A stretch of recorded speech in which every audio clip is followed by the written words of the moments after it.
Well, thank you very much for coming and joining us today at the Aging Better Expo. We appreciate it. And I think most of you that are here know that we help seniors and families finding any kind of services. We are not-for-profit. So you can really call us for anything, and we're more than happy and available to help you. So we appreciate it very much.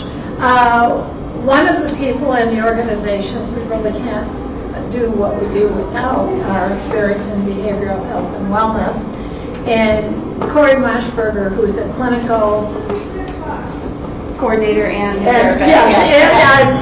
I'm thinking clinical, all the things. Yes, exactly. Is going to be presenting today, and Cori works with us all the time and with many of our families, and really can help everyone. So really all rounds and all different types of therapy and questions and assistance. So Cori, go right ahead. Thanks so much. Okay, well, hi everyone. Hi. Thanks for coming. So as she said, I work with Barrington Behavioral Health and Wellness, and we are a private practice. We have locations in Barrington, Lake Zurich, and Palatine.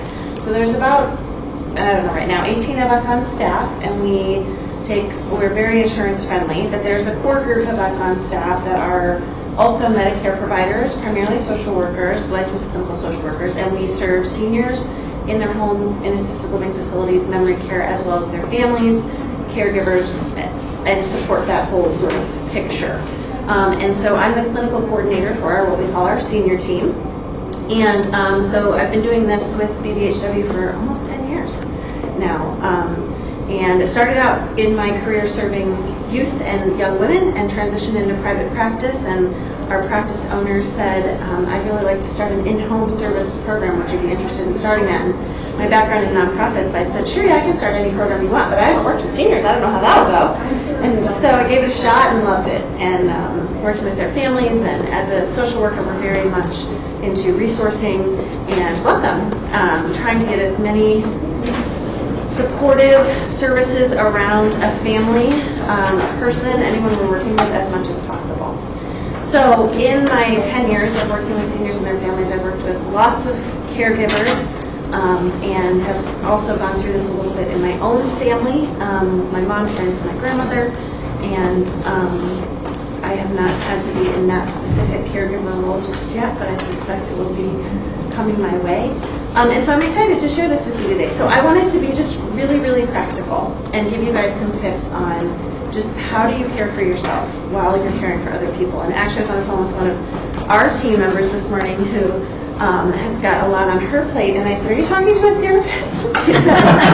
When? In my spare time? And I said, yes, in your spare time. No, I said, you have to take care of you, and if that cuts into work, then it needs to cut into work, right? You've got to take care of you first. And she was like, I'll think about it. And I was like, fine, but it's mandatory if I could make it mandatory, but I can't, you know. So we all have to be reminded to care for ourselves. So I like to use the illustration of the oxygen mask, right? So when you're on an airplane, they tell you to put your own oxygen mask on first before helping someone else. And if you're wired as a caregiver, I don't think that's natural. If you're not wired as a caregiver, I'm not sure because I'm wired as a caregiver, so maybe it's natural if you're not wired that way. But I'd like to think that I was sitting next to a child, I would think help them first. Maybe I wouldn't. I would just put my own mask on. I don't know, right? But it's that reminder that this might be counterintuitive to you, but take care of yourself first, because if you're not taking care of them, you're no good to anyone else. And oftentimes in a caregiver role, we forget that. So these are just, I'm going to do 5 really simple things that you can do to make sure that you are taking care of yourself in a caregiver role of any capacity. So I see lots of caregiver burnout with people who even have a family member in a residential community. They're not doing 24/7 care, but they're practically doing that, right? They may not be doing all of it, but they're constantly getting calls, they're worried, there's all this stuff that goes into it. And from there to someone living in the home with you being 24/7 caregiver. And it can be from, children who have special needs, to chronic conditions, to dementia, and just the aging process, and all of the in between. So, and I work with all of those populations in my practice as a therapist, and so I have a good feel for working with someone who has dementia and some of the challenges associated with that, or someone who has a chronic condition or chronic illness, and or some of those special needs cases. So I'll just go through them quickly, and then this is what we'll review in our time together. Feel free also to interrupt me and ask questions. Okay. So number 1, we're going to talk about making time to take care of yourself. Number 2, we're going to talk about seeking support personally and professionally. 3, spending time with people who are life-giving instead of life-draining. 4, use positive words to speak to yourself and others. And 5, practicing gratitude. So I think you guys all got a handout. Did everyone get one? Mm-hmm. If you'd like to jot down, when I ask you to, I'm going to ask you to kind of think what are the things. I would love for you to take the time to write them down, because sometimes it's hard, and we think, I'll think about it later, and then later never happens, right? Because we're busy caregiving. So I like to look at us as people as a whole person, right? So oftentimes we get stuck in one role. We get stuck in being mom, or in being dad, or in being provider, or the employee, or whatever it is. And so I think it's important to remind yourself that you're a whole person, right? You have your physical health, emotional health, psychological health, friends, family, fun, let's not forget about that, career and work, maybe a significant other, and then spirituality or religion, wherever your kind of core beliefs lie. So when you're looking at taking care of yourself, it's not just like go get a pedicure type of stuff, right, which we hear a lot of. It's thinking about you as a whole person. So take a second and just think about, are there any areas that you think, right off the cuff, boy, that is a gaping hole in my life right now. I do not have any of that. Or, I think I'm doing really good in this one. Or is there a couple? So just take a moment, think about it.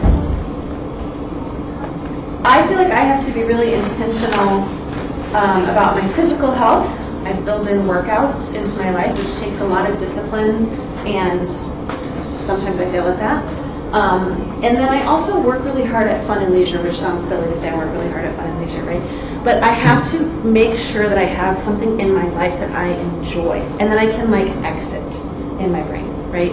When we went through the pandemic, I was like, I'm going to lose my mind. Going to work and coming home just doesn't cut it, right? And as a therapist, I'm caregiving for people while I'm working, which I love, but what was I doing for me? So sometimes this one is hard, and I think that's selfish, right? I shouldn't be able to go do this thing because I'm taking care of this person who has this, or all these other people in my life have these needs. But again, you got to put your own oxygen mask on first, right? So take care of yourself physically, emotionally, psychologically, and spiritually. I'm going to ask you to answer what fills your bucket, and I'll even give you some ideas. Okay? So let's start with physical care. What fills your bucket? What are the things, is there anything on here, or you can add anything you want, that helps you physically take care of yourself?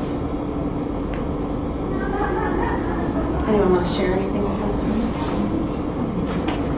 Sure, I'm an introvert, so I need introverted downtime. Downtime. You need time to yourself. Yep, that's your recharge. Perfect. Well, there's others, but if I don't have that down, especially as a caregiver, if I went 23 out of 24 on, I'm better off taking an hour or two less sleep and having my veg out time. Yeah. But that's because I'm an introvert. Right. If you're an extrovert, it would be the opposite, taking that extra hour to go dance or... Right. Be with some people you know and trust. Yeah. If I don't have time in my jewelry workshop, like if I'm running like crazy, and well, right now my workshop has been remodeled and everything's packed up, and I am going slightly nuts around the edges because I can't do what I need to do. Yep. Good. Stretching, building and fixing things, taking trips, dancing, hiking, swimming, going to your doctor's appointments. Getting enough sleep is a big I am someone who is an 8 or 9 hour sleep person, and I just don't do well with less than that. I wish I did, but I just don't. Maybe for like a day I could pull it off, but then I got regroup and sleep. So yeah, absolutely. How about this eating nutritiously? How does that go for you guys? I find when I'm more stressed, I tend to eat more junk and have to really focus on that nutritional aspect. Is that true for you guys? So you were going to say something? It's the same thing about balance, because nutrition played a big part of how long and how well my dependent lasted. And so I'm going to eat to feel good, but I'm also going to make sure that I got something healthy each time I sit down. Yeah, you're right. It's a good idea to think about it in terms of balance. And I also think sometimes it is just a recognition of I'm emotionally eating. Right now I'm going to go have Illuminati's pizza, and it is because I feel lousy and I know that I'm doing it, right? And then I process it afterwards, maybe with my therapist, I don't know, right? But sometimes that's a space. There's a space for that too, right? There is, and it should be overall that we find enjoyment in the food that we eat, and also that there's good nutrition. But I think this one's tough for me. The exercise, I felt this year I had a couple of losses. My family, my grandmother passed after having dementia for several years, and my stepfather passed away a month later. And I was flying back and forth to North Carolina, and I couldn't work out because I first of all, I didn't have time. But second of all, even if I had the time, I didn't have the energy. I came back for my stepfather's memorial and went to the gym, and I was like, I do like Orange Theory type, but it's called Inspire. It's like a little studio gym where they do like group exercises. I was dying, and it wasn't the physical exertion. It was the emotional weight of grief, right? And so I think it's really important when we're doing things like exercise and fitness to think about what do we have in the tank, right, in order to sustain that. So I just didn't do that type of working out for a little bit so that I could sort of catch my breath emotionally. So the physical and the emotional crossover as well. All right, so on to emotional. What do you guys do for emotional care? What fills your bucket? I call it spiritual discipline. Okay. That I'm one of those people that I wake up and you can see the glass half empty or you can see it half full. I am aware of the fact that naturally I kind of go towards the half empty. Okay. And so I have a process that involves meditation, sometimes journaling, sometimes connecting with a good friend. And the term spiritual discipline was introduced to me because it was like, yeah, if I have time. No, discipline means it's top priority. Yes, sir. And my husband knows that if I close the door, he's off limits for that, whatever, 45 minutes, a power hour. Yeah, you're setting that time aside. Good. You were going to share? Bottom line, allow yourself to receive from others. That is always a taking care or a giver to others. And it was always hard for me to, let other people help me. I'm getting better. Good. Remember, too, that as a helper, you feel good when you help people. Mm-hmm. So when you let people help you and they're helpers, it also makes them feel good, right? In the same way that we get some meaning and value from helping others. Good. How about animals? Anyone? Yeah. Animals are big. I have 2 dogs, and I was never a dog person, and went through a really significant event in my life and got a dog, and I die hard. Like, I'm one of those people now, right? I'm sorry, I can't come. I have to be with my dogs. They're so good, and they can be a pain, right? But just the affection, and there's like when you come home and they're just like, you're a rock star. You're like, yes, I'm so cool. Right? They just make you feel good. So animals are good. That'd be the dog, not the cat. Right, that the cat is going to come to you when they want to. So there's a great study that looked at 3 things required if somebody's going to feel happy, and one is to be connected to your community. Whatever that community is, if you're a caregiver, a lot of people who intend to be supportive, but they just don't get it. And so if you want to take from others, one thing you can do is make a short list of things that would be helpful to you as a caregiver, bring in a meal or have the tangible list. So if somebody's doing lip service, so you have to take care of yourself. I know. If you're interested, here's what you can do for me. Yeah. And then find other caregivers, because those are people who really do get it, and they can be great support. So did you want to go ahead and come up No. with this? Because I think you got the gist here. All right, psychological care, and these all cross over, right? Maintaining boundaries, saying no to things. How are those for you guys? Those can be hard, right? Music, art, reading for pleasure. Again, do I have time to do that? You don't have time not to do that, right? You have to make the time. And people always say to me in therapy, oh, like I really value that, or I really value this, or whatever. Will you make the time to do it? Well, no, I don't have the time to do it. Here's the deal. If it matters to you, you will make the time and you will spend the money. It just is how it is. It just is, right? So you can tell me it matters to you, but if you're not spending time on it, you're not setting the time. No one has the extra time. No one's like, oh, look, I have an extra 15 hours in a week to do whatever I want. No, you make the time. So if it matters to you, you will make the time and you will spend the money. And sometimes that is things like massages or going to an art class. I love, I did one year, I was really having a lot going on in my personal life. I don't tend to burn out at work. I tend to burn out in my personal life. And I did wheel throwing, pottery. Oh, yeah. Fantastic.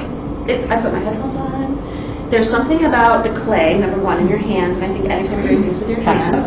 Yes, but then also the spinning of the wheel. It's a little bit mesmerizing. Kind of like gambling. Yeah, yeah, gambling. There you go. Spinning of the wheel. I was Yes. going with fire or waves, they can be kind of mesmerizing. Yeah, yeah. There's lots of things, and I always tell people to look for Groupons. Try Groupons. Oh, yeah. I tried glass blowing. That's how I tried. The first time I tried the pottery was through a Groupon. I've done hang gliding through a Groupon. There's lots of different Axe fun- throwing.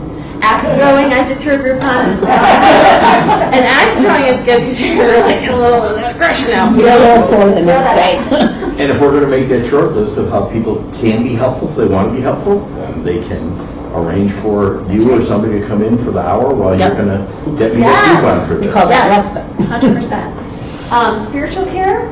So this can look however it looks for you. Like you had already talked about, Carolyn, spending time in nature. Sometimes it's being in a community that has similar beliefs as you, maybe a church or a synagogue. Sometimes it's just other people who are like-minded. Reading inspirational literature. Watch the clouds, look at the stars. I was with a client today who said, one of my seniors, and she said, so I started collecting rocks. And I was like, she was like, come here, I'll show you. And I was like, okay. So we go into the kitchen and she's got her rocks lined up. And I was like, well, how did this feel using your time to collect rocks? And she said, well, it's kind of fun. Kind of liked it. And she said, look at this rock, and showed me the differences. And I look at this one. This one looks like a heart, which is representative of her mother to her. And I said, this is just like people go to the shore and look for seashells. Right? And they bring back broken ones too that they think are really pretty. And so we talked about, she can be a little bit of a hoarder, so we talked about how to not hoard the rocks, but we pulled out a vase, a glass vase, and I said, what if you arranged the rocks so that you could see them, as you would, same thing with seashells. Right? So, What year was the pet rock? oh, I Like had you rock. paid $10 for this rock in a pretty box. Oh, I made a pet rock. When I was in 7th grade, I had a pet rock, and we had it on a blue string and walked it around an airplane coming back from Mexico. Yeah. See? It can be anything, right? It doesn't have to be something significant. So, did you get your 3 things? What fills your bucket? Top 3 for now. Okay. So, seek support, hire professional help, and ask for help from family, friends, and loved ones. Okay, so the question is, what support do you have, and what support do you need to seek out? Okay, so obviously this whole day is dedicated to providing you resources for support professionally. And like you've already said, personally, asking people, giving people specific things that are helpful for you. And I think people mean it. A lot of my clients, especially when they're going through a loss, everyone keeps asking me, what do I need? Well, I don't know what to say. I think they mean it. I think most people really want to do something. I think we feel helpless when we know someone is struggling. And so if someone says, yes, I would love if you would just bring me a meal, or give me a Grubhub card or something, right? Then they're like, perfect, right? I can actually do something. So it's helpful to think about what are those things. You know what? I could really use an hour where you just come and sit with my loved one so that I can just take a walk and know that they're safe, right? So what support do you currently have? And then what support do you need to seek out? So I'm also going to chime in here for a counselor, right? So obviously I'm biased, I'm a therapist, but I've also done lots of my own therapy. And the gift of having a therapist is that they are outside of your circle. They have a non-biased perspective. They can help you set boundaries that you need to set. So I did this when my mom was with my grandmother. I said, Mom, she talked to me, and I was like, this is not working. You need a therapist. And because I have all of these emotions for my grandmother, right, and all of these emotions for my mom, and when my mom is basically giving up her life to take care of my grandmother, my mom was also not a natural caregiver, even though she had 6 children. She was great with kids, but not with her mom. And I said, you have to talk to a therapist. And the therapist said, it's okay for you to take a night off. I did not say that to her. Because I was like, no, someone has to be with Graham. It's got to be you. Sorry, right? Like, suck it up. Which is really helpful, I'm sure. Which is why I, to be fair, told her to get a therapist, right? Because the therapist could say, no, don't suck it up. You do need to take care of yourself, which is exactly what I tell my clients. But when our emotions are involved in it, our advice is just not the best, right? And so seeking a therapist is really helpful in getting some of that advice. And then resources, right?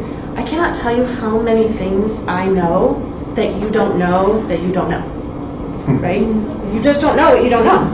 And families especially may not have ever gone through this before, right? And so I've learned this over 10 years of working with families, so that when it happens in my family, I have some of that knowledge, but I didn't have any of that before I started doing this work, right? And if you haven't gone through it, you don't know what resources are available to you. So seeing professional help for that reason is really helpful. So anyone want to share what support do you currently have and what support do you need to seek out? I'm finished with I had a 12-year family caregiving assignment and was sought out family caregiving support group. It took a while to find them, but we kind of took over our own support group, and there are only 2 of us who still have our dependents. The rest, our assignment is done. We still get together to support each other, and it's phenomenal. That's great. That's great. What a gift. It is. Yeah, good. Other support you have in place or support you need? The person I'm going to be helping support my boyfriend used to be a support for me. Okay. Okay. Okay. So there's some mutual support in that. Yeah. Okay. Or a little bit of taking turns. Taking Supported turns. you, and now it's my turn to support you. Okay. Yeah. Spent a lot of time caring for my 92-year-old mother. My sister here is wonderfully supportive. But one problem I struggle with more emotionally than physically is we have another sister who doesn't help out at all. Oh, yeah. And I wish I could she just sometimes didn't exist rather than me being resentful all Yeah. the time. So. Yeah. Anyone have thoughts they want to share on that? Well, In the room. usually it's the boys, and what I recommend is if they have the funds, just have them write you a big check. They don't need to be involved, but they can share the financial burden so that you can afford it. Mm-hmm. Yeah. Other thoughts? Quickly, it's more common than not, from my experience with Right. lots of other caregivers. Unbelievably, because you love your family, more often than not, you've got a family member who is doing the caregiving is work, but the pain comes from somebody who is dealing with their own issues or sees life through their eyes and not through your mom's eyes. And then the last thing is, because you probably never treat someone the way that your sister may be treating you and your sister. And so if you're not unconscious, you get this feeling of, God, what kind of rotten person am I to be getting this kind of treatment? If you don't have somebody who can really say, this is not who you are to deserve. This is coming from them. Yeah, this is their issues. There's something else that a friend of mine who went through the most horrible mess with her husband, basically went crazy, went off the deep end, did just horrible stuff to her, and her business failed due to unscrupulous business. I mean, everything happened to her at once, and I thought, if anybody's going to jump off a cliff, it's going to be her. And what she told me was something very interesting. She says, I can't make somebody angry. Nobody can make me angry or happy. or frustrated or sad. It's a personal choice Mhm. to be upset. And you can make the choice to, I don't care what's happening, I'm going to be happy.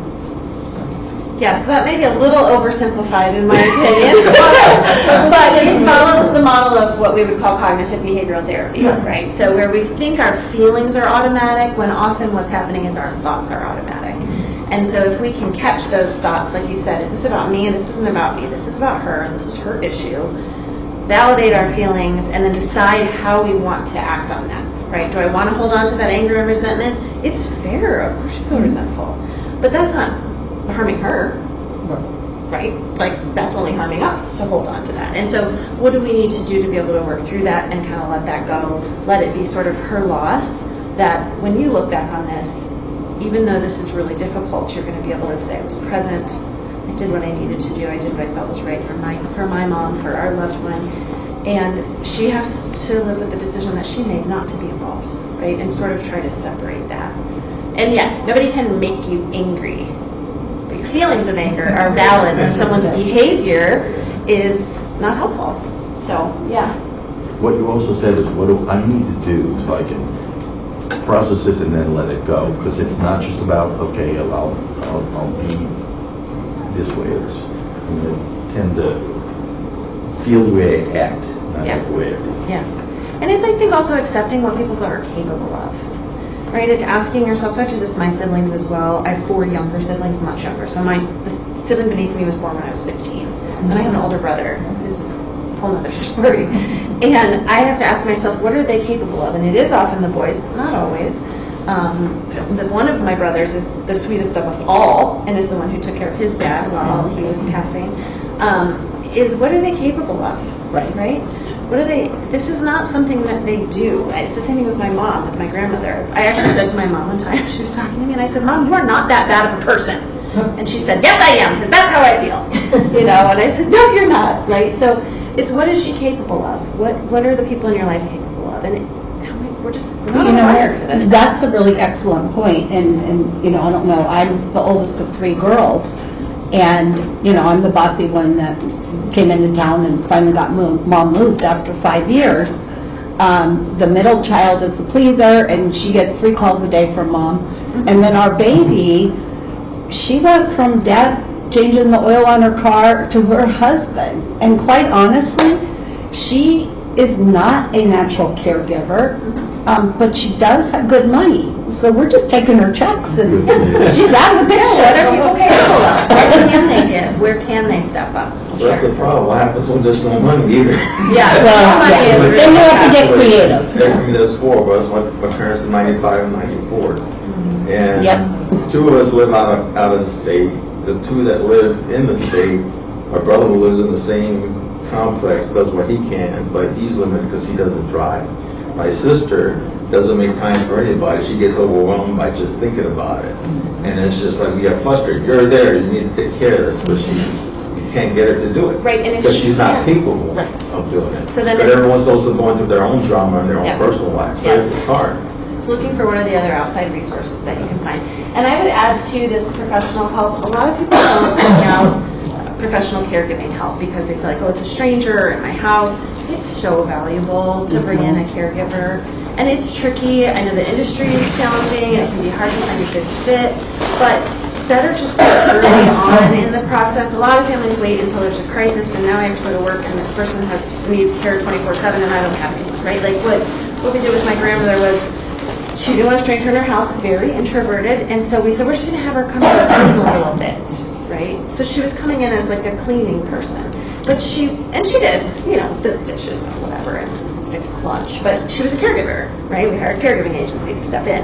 And so my grandmother got used to her. And then there was a time that she left and someone else came in, but it was still in that same capacity, and now she felt better saying, I didn't really like that person. So my mom would call and say, we don't want that person again. And they'd send a new one, right? And she got used to having the stranger in her house helping her because we just eased it in. I've also had people I've recommended people do things like someone who wants help with technology, So you call a caregiving agency and you say, I need That's a someone who's great got the idea. technology to come over as a technology expert. We had someone come over as a makeup artist because one of my clients had dementia and loved doing her makeup. And so we had just a younger woman who could do her makeup, and that was what they did, right, for that time together. So there's lots of ways to be creative around how you get that professional help. And it's expensive. That's a hard part, right? The cost of all of this always becomes a bit of a tricky thing. And so I always say just call Elderworks, they'll help you. But you are, you said, and I don't have an answer, what you said was, you look for outside resources, because you know what the financial situation is from you and your siblings, but there are financial resources in Elderworks, community social workers, churches, Yeah. you know. Catholic charities. It's social worth it services. to look and see what you can take advantage of and then take advantage of. I think sometimes you have to be creative also, because I have families that call and they quite truthfully they're not in a position to afford a caregiver. An agency is $30 or $35 an hour. For sure. Yeah, and really, most of them require now, because there's a shortage, as everybody knows, a minimum of 2, maybe 3 days, a minimum of 4 hours, all of this. Then there's the dynamics of dealing with the people who need the care, who don't want them there in the first place. Right. But I say to families sometimes, do they go to a church? Or are they in another type of a group? Or do you have other friends? And sometimes there's people, you want a professional caregiver if there's really extensive issues. But sometimes you need somebody to come in for an hour or 2 hours so you can just go do some grocery shopping or go in the bedroom and shut the door like you're not really living there. That's what it comes down to. And sometimes there are people, they say, I'm willing to help, as you said, could you come over for half an hour or 45 minutes? Or, maybe it's a friend of your parent. That happens sometimes. Could they come in for a short time? And you could go out and weed the garden or something. You're there, but it gives you a little bit of a break. So you've got to look for creative options sometimes. And I think you've got to spin it that way to the person that needs the care. And it's not easy to do. And just like free shopping for in-home caregivers or for residential sites before I would need it, can I challenge myself to find out what are the requirements for Medicare? What's the income threshold or what's the asset threshold for Social Security? So let me find out all the things that could supplant or support resource needs. What's the situation that needs to be in place in order for me to take advantage of it? And then I can start planning for that in the family. Well, people also wait because the parents very often, especially if they're quite elderly, you've made them some kind of a promise, quote unquote, that you're going to keep them at home and not send them to nursing home care. There's so many other options other than just everything is in a nursing home if you have funding. And if you don't, a lot of times they wait too long and then there's no choice and you have no money and you have to get them on Medicaid. And like you said, if you look into this ahead of time, which we can always help you with, it gives you an idea of what options are coming, down the road. At least you're prepared, because what happens a lot of times is one of them then ends up with a traumatic event or a crisis, and they're in the hospital, or the ERs come in or the EMTs have gone to the ER, and now you've got the other one at home, they can't be there by themselves. And that's kind of your window of opportunity if you've looked into other things to maybe be able to make some kind of a move going forward. So there's a lot involved. Right, so like I said, call Elderworks. I'm just saying, she's proving my point here. Okay, the next one I want to ask you is spend time with people who are life-giving instead of life-draining. So who in your life brings you joy? Okay, so I just like to think of this as when you leave someone's company, do you feel like, oh, I cannot wait to see them again? Or do you feel like, oh, word, I have got to go take a nap? We have life-draining people in our life. And they're not bad. I call them energy vampires. Okay, energy vampires, sure. And I think if you're a natural caregiver, you probably naturally have these kind of people in your life anyway, because we tend to be drawn to people who need that support and care. When you're caregiving, you need to be around people who are life-giving. You need to do things that are life-giving. You need to be with people who are life-giving. Caregiving is draining. No matter how much you love someone, even no matter how easy the person is to care for, it's exhausting. So my best friend's mom died a few years ago. She had dementia before she passed. And it wasn't really severe. She died of lung cancer, so it didn't have a long time to progress. But she literally is the sweetest woman I've ever met in my life. Like, she's so sweet, you think someone can't actually be that sweet. But I was like in her inner circle, in her life, in her house. She was literally that sweet. And so we'd have her over for dinner, and she'd ask us and thank us, oh, did you make this? Thank you so much. It's so good. Like 14 times. And I would be like, yes, we made it. You're welcome. Right? Like, I'm a terrible person. It's like the sweetest woman on the planet. She's thanking me, and I'm annoyed. Right? Like, it's hard. Right? It's just, we're not very patient. We tend to just want to keep moving, and it's just difficult. So even with the sweetest person on the whole planet doing a really sweet thing, I still had to be like, okay, I'm going to have to be more patient. I'm going to have to move more slowly. I'm going to have to let her ask me 14 times the same thing. I'm going to listen to the same story. I have to prepare myself. And that's with someone coming over to my house, not caregiving for someone, at a full-time capacity. So, who brings you joy? The other thing is that sometimes there's people in your life that do both. So I like to think that, so my mom is someone who does both for me. She can be very life-giving. I adore her. We have a great relationship.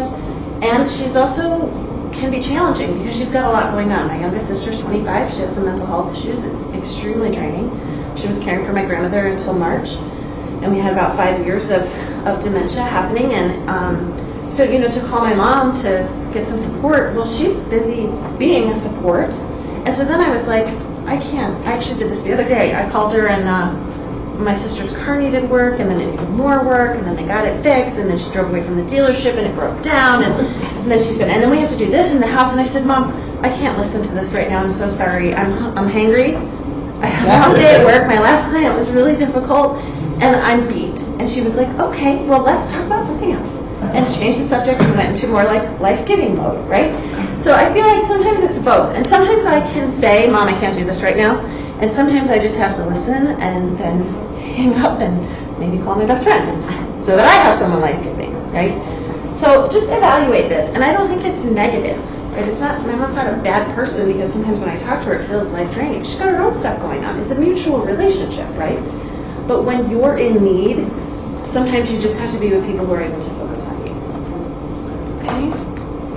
All right. Use positive words to speak to yourself and others. This can look a lot of different ways, and this goes a little bit with what you were saying about the feelings. So what motto or mottos do you use, or should you use? What do you live by and remind yourself of daily? Eat an elephant, one bite. I love that. So I don't know where they came up with the elephant. My first question. I don't know. It's big, I know, and I switched it in therapy because I work with a lot of younger people who are like, what? Eat a cake, one bite at a time, right? You can't eat the whole cake, yes, or one step at a time. Don't look at the whole staircase. You can't jump the stairs. You can only take the stairs one or two at a time, right? What else? Other mantras. Bless you. Give yourself a daily dose. Whatever recharges your batteries. It doesn't have to be buying a boat. Yep. Whatever recharges your batteries, just give yourself a dose of that every day. Mm-hmm. One day at a time, stay in the present. Yep. This too shall pass. Yes. The serenity prayer is a big one. Yep. And doing my best looks different minute to minute. There's some days where my best just looks ugly, and that's my best. Yeah. I want to Yeah. pat myself on the back and celebrate. Yeah. Perfect is the enemy of good. Yeah. I also use, and I use this with so many things in therapy, especially with guilt and regret, especially with shame, but I think it fits for this as well, is I did the best I could with what I had at the time. Because that's all you can do. And sometimes it's not very much, because you just don't have it. right? And so again, like with my mom the other night, I was like, I can't do this. I don't have it. It's gone. My capacity was done. Think about yourself as a, I would say, think about yourself as like a pitcher, right, of liquid, of water, whatever. You always have holes in the pitcher because you're pouring out, right? You're taking care of people, you're living your life, you're paying bills, you're fixing your house, you're doing all these things, right? So there's already holes in the pitcher. So again, what fills you up? What fills up your bucket, right? Who's pouring into you? How are you reminding yourself, I have to keep pouring into me? And sometimes those holes suddenly become gigantic, right? Sometimes it's gradual, where they're gradually getting bigger, but there's always holes. So all of these pieces, whether you're caregiving or not, this is like, how do you live well, right? It's just, as a caregiver, you need to be more intentional about it because the holes in your pitcher are much bigger. It's draining faster. So I would say the idea of practicing gratitude is really, really valuable. So practicing gratitude is just making a daily commitment to seek out things you're thankful for. So I did this using an app. I have an app, it's called Thankful. It's yellow, has a little plus sign. And I set it to chime at me every night because if it didn't chime at me, I wouldn't remember to do it. And unfortunately, because I'm just apparently not that grateful of a person by nature, I actually think I'm very much optimistic in general. I can be sort of that overly optimistic. And so I don't have a hard time practicing gratitude. I just have a hard time remembering to do it every day, right? To notice on a hard day the things that are good. And sometimes those things are like my dog, the sunset, my air conditioner. Warm laundry. Yeah. Even so, I was talking with a client who was struggling with some depression, and she said it just feels like all of the good things are small and the bad things are big. But I think it's really about perspective, right? Because clean water and nutritious food and our homes that are temperature controlled and our cars to get where we're going, those are big things. They're little for us because we have them, right? And it came to mind because my boss over the holidays somehow got connected with a family that had just moved from another country and they had nothing. And so she asked us if we would all donate stuff. So I, went through all my closets and I pulled out some pillows that, just were in the closet that we didn't use that were pretty new. And I gave them the pillows. And she said, oh, they commented on the pillows and said, it's so nice to have a pillow to put my head on. And I was laying in bed with like 8 pillows around me when she texted me, and I was like, oh my gosh, I have to get this family more pillows. So what seems like pillows are not a big deal, I've got 8 of them on my bed every night. It is a big deal, right? And so it's reminding yourself, it's keeping that mindset of gratitude that I am really grateful that the sun rose and set, that even though I hate 95 degrees, I have air conditioning in my house, right? Whatever it is, there's always ways to look for. Seek it out. You have to seek out the positive and remind yourself of that on a daily basis. Yeah. My husband was in a memory care facility, and what he wants to do, he says, I want to talk to you. And what he wants to do is complain about it, everything in his life, and tell me how, he wants his old life back, he wants to go home, all of these things that I'm having a hard time listening to. And I say to him, tell me something you like today, something you're thankful for, something you appreciate. And he always says to me that you're here. Which makes me feel good, Yeah. And something else, okay? I'm always here, something Yeah. trying to get him off that negative, everything's negative, Sure. in his life. Sure. And it's pretty negative, but, Yeah. getting, so then, it kind of changes his mood a little bit. Yeah, it does. It does when we recall that, things that we have to be thankful for. Sure. Other thoughts on this one? All right, so let's go with that gratitude. Practice gratitude. What are 3 things that you're thankful for right in this moment? Right in this moment. And jot those down, or if anyone is willing to share. Thank you for the Expo. I'm learning a lot. There you go. Such a great resource. I do actually refer, I wasn't joking, I do refer literally like every client that I see to ElderWorks if they're dealing with any kind of needs in terms of Well, seniors. I will second that. I worked for ElderWorks for 4 years, and I left 2 years ago to take care of my 93-year-old mother. And I still refer ElderWorks on a regular basis. But I really enjoy working my purpose, which is when someone's got a very complex situation and Not to help- point you out or anything. No, but just being aware of how you maximize the resources. Yep. It's a big puzzle. There's Yep. 9 different entities that you need to be safe. Yeah, and again, a lot of people just don't know what. I know a lot of it So- I know a lot about many things, or a little bit about many things, but I know how to find the right resource. Yeah. Yeah, that versus, are you a social worker?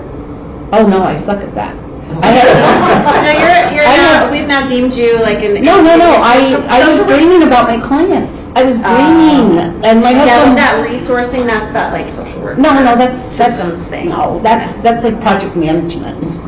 Yeah. I don't do the personal stuff very well. That's why I do Medicare now. Okay, okay. It's good that you know what you can do and what drains the life out of you, right? Where do you find that joy? Good. Other things that you're grateful for?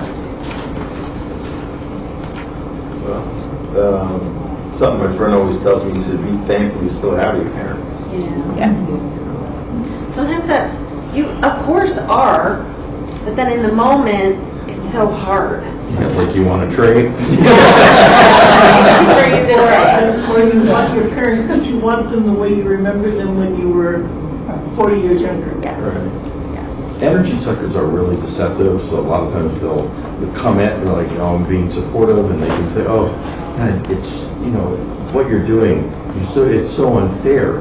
And it's, I believe in my worst moments, I know that 90+% of the people in the world would trade their lives for mine in my worst moments. Yeah. If I can't be grateful for Yeah, what I've got. I have one of my best friends from college has chronic head pain, debilitating chronic head pain. So she's my age. She's been on disability for 15, 20 years now. It's really kind of stolen her life. And I asked her, do you ever think like, why me? Why me? And she said, I was like, wow. And she would say now this was in one of her good moments, but she said, why not me? Like, why anyone else? Right? It's just life. It's not fair. It just is. It is, yeah. And so how do we work with what we've been given in any moment in time and seeking that out with us? I was just going to say, I'm grateful for my own good health. Yes. Yes. My husband has early onset Alzheimer's, so I'm thankful that my memory is really good. Yeah. And Yeah, that 'cause helps a lot, and he says that too, so. Yeah, good. Yeah, you're able to help in that way. Good. Any other things that you feel you can? Oh, the list is so long. I love my kids, the fact that they still include me in their lives as adults.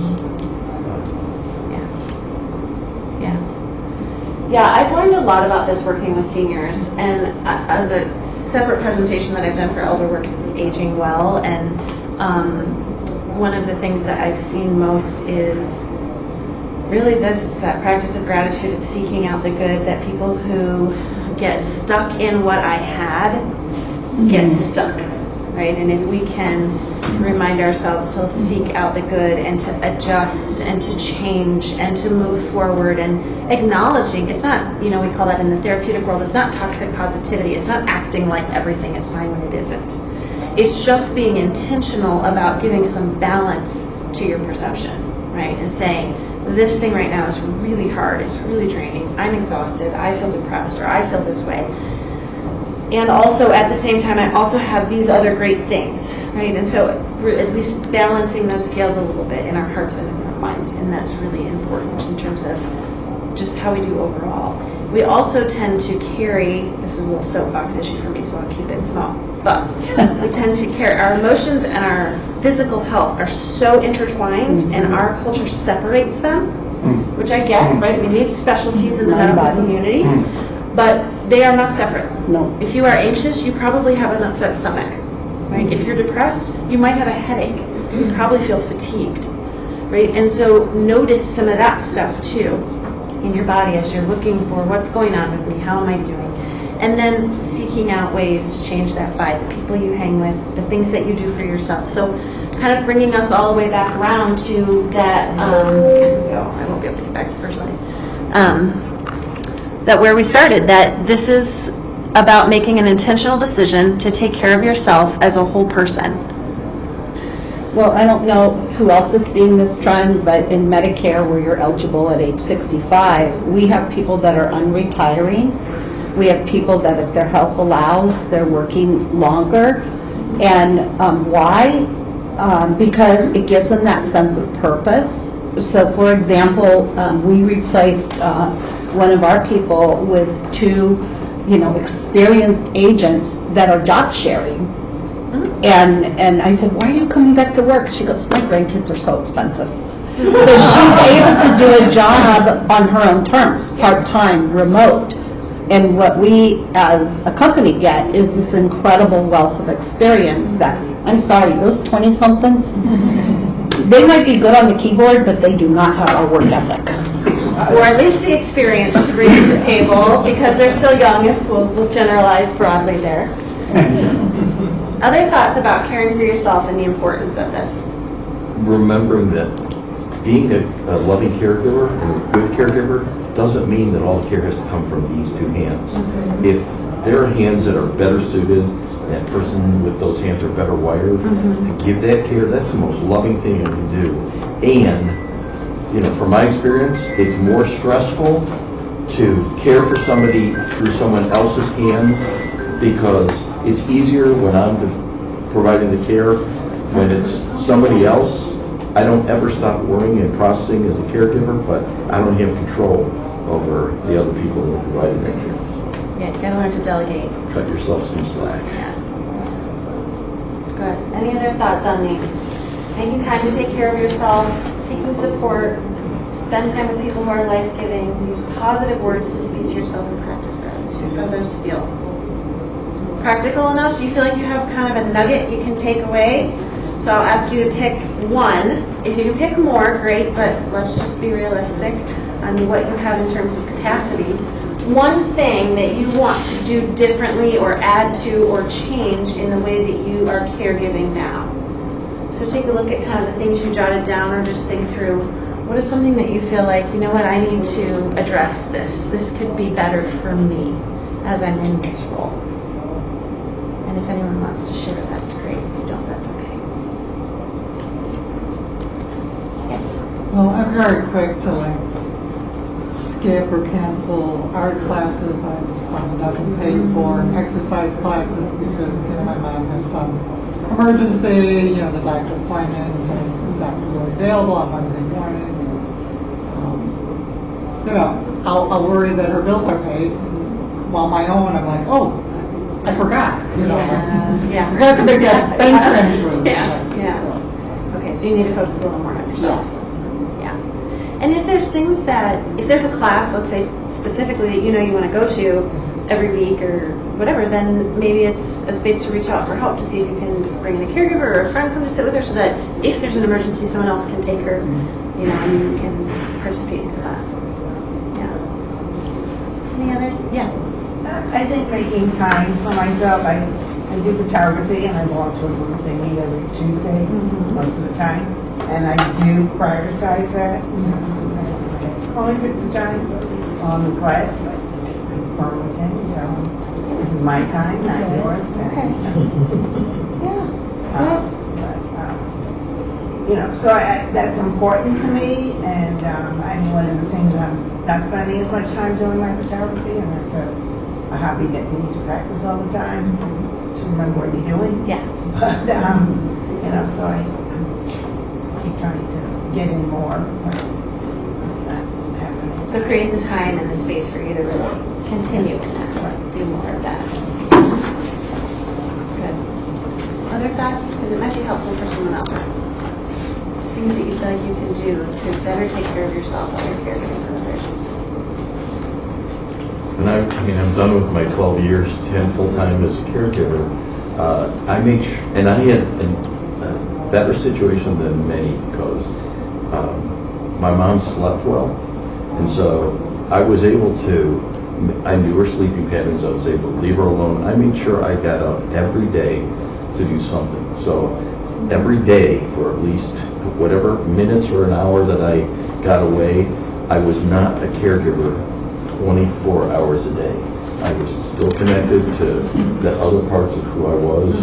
And that notion of nature, the belief is that if I can even look at a picture or expose myself to nature, what it reminds me of is that I don't have the weight of the world on my shoulders, that I'm actually a tiny speck in a whole connected universe, and it really does reset the perspective. I think that's why we're drawn to oceans and the mountains. It reminds us how little we are. And that can be reassuring sometimes, like, oh, okay. So off-burden, that Yeah. responsibility. This whole thing is not dependent on me. Good, good. Yeah. I will tell you something my sister and I agree on, because we both want to do some traveling.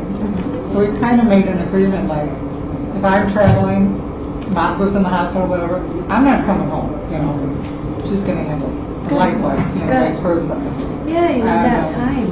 You know, My mom and her brother actually made that agreement when my grandmother was passing, because it took a while, and they had a trip planned to Disney with my cousin just adopted 3 girls and had a baby, and they had a trip planned to Disney, and it worked out that my grandmother passed before they went to their trip, but they had said, if she dies when we're in Disney, would you wait to tell us? Right? They had already come and said goodbye, and we knew that she was going to pass, and I was kind of like, I don't know how I feel about that, but I think, because what are they going to do? She's gone. They're not. It is what it is. So I thought that's a wise thing to do, to give yourself that space of, someone is taking care of her. I don't have to be there 24/7. I can release control and let someone else handle that. And you'll know your situation better than anybody if you're the caregiver, but if something bad's going to happen, it's going to happen. Right. Well, you could be chained to that bedside 24 hours a day, 7 days a week, and if something's going to happen, it'll happen. And you know what? In the 12 years, did I come home and find a surprise sometimes? Yeah, but I'll say it's somebody who lived by her preference. Yeah. Sometimes I think people step up too. Not always, but I saw this with my younger siblings. When my stepdad was passing, he became very ill the weekend of my grandmother's memorial, so I was home. And so I was doing the caregiving for him that weekend, which was really special to have that time with him as an adult. And then that week is when we put him in hospice, and I went home because I had to work, and he has 4 younger kids that were all there, right? And they're all in their 20s. The youngest is 25, so these are adults. And I was like, I need to stay, I don't know what to do. But no one else was having that conflict, right, except for me. And I called my best friend and was like, do I need to stay? But they're all here. And she was like, there are 4 adults plus my mother in that house. No, you don't need to stay. And I think it's really good that I left, because they did step up. And I'm the older sister. If I had stayed, I would have done it. Great. And they wouldn't have. And 2 of them in her. Gave them the gift of responsibility. Yeah, and and 4 of them and my mom, they all shared it, and he lived for 7 days, and they took, turns around the clock, and I don't think any of them have any negative feelings about that whatsoever. I think they're really glad they got that time. And he was their dad, right? He was my stepdad. So I'm glad that they got that time. But I had to step back and say, okay, this one doesn't need to be on me. I need to let them step in and take care of this, right? So, yeah, it's a tricky balance. Can I do one more? If you're a caregiver, it's like you're the Marines. You don't ever stop being a Marine. I'm in caregiver recovery right now. But that means that I still have to do those things that make sense as a caregiver. It's a wonderful journey that you will get to do that's as a minority. So many people won't get the chance to do it, and it doesn't end when your dependent leaves. There's more of that journey, and the better you can be supported, especially you can find people that have been on that also. I'm so blessed with the people that But you have all this information, because people only learn about caregiving on a need-to-know basis. And so I know for me, because I had 5, I believe that this is my purpose in life, is to share this information, because they don't call till there's a crisis. It was it's also wonderful that I didn't have to make all the mistakes to do my learning. I had people that had been there before who were willing to share with me, hey, here's a way around it, there's a workaround. Okay, Cori, would you explain your card? yes, I will. Yeah. So what we can do is, essentially, if you want a couple of sessions to talk about how to support your loved one who is on Medicare or really any other insurance, we can meet with you under the billing code for, it's a family without patient present is the billing code, okay? So it allows us to focus, if the sessions are focused on your loved one in particular, how do we care for them, what are the resources that they need, what are some ways that we can help transition them into certain ways, we offer sessions for that. So this would be billed potentially under their insurance, okay? Does that make sense? Yeah. You, of course, can come yourself under your own insurance and see us as a therapist, and our focus can be entirely on you. But oftentimes, this is something we use a lot of times when we have a resident in a community, even that we're often seeing the resident in a community, that we need to meet with the family. We need to know what's going on, right? What are the concerns about this person?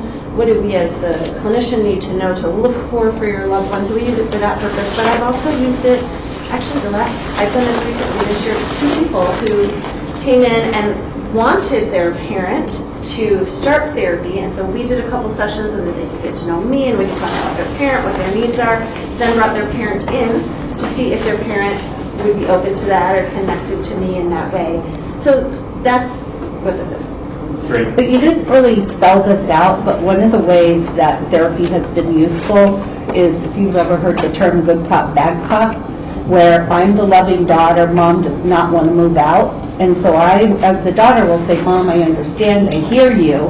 And then you've got this objective third party that say, well, you know, you did leave the oven on for 3 days, and that has been, that's another, insurance covers it, and it's a very effective way to help this person that needs potentially to move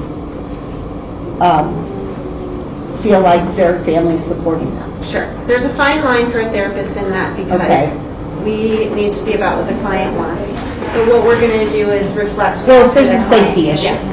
that's when it's real cut and dry, there's a Well, and what's the safety issue. reason? Why would your family want this for you? Can you see how that might be Exactly. beneficial and those kinds of things? Absolutely. We do backup with the doctors. Right. We make the doctors do backups. This is also just a free resource. You can download it on our website. It's just a little summary that my boss and I wrote in terms of senior care, and then we have a brochure. You can reach out to me. Thank you guys for your time. Thank you.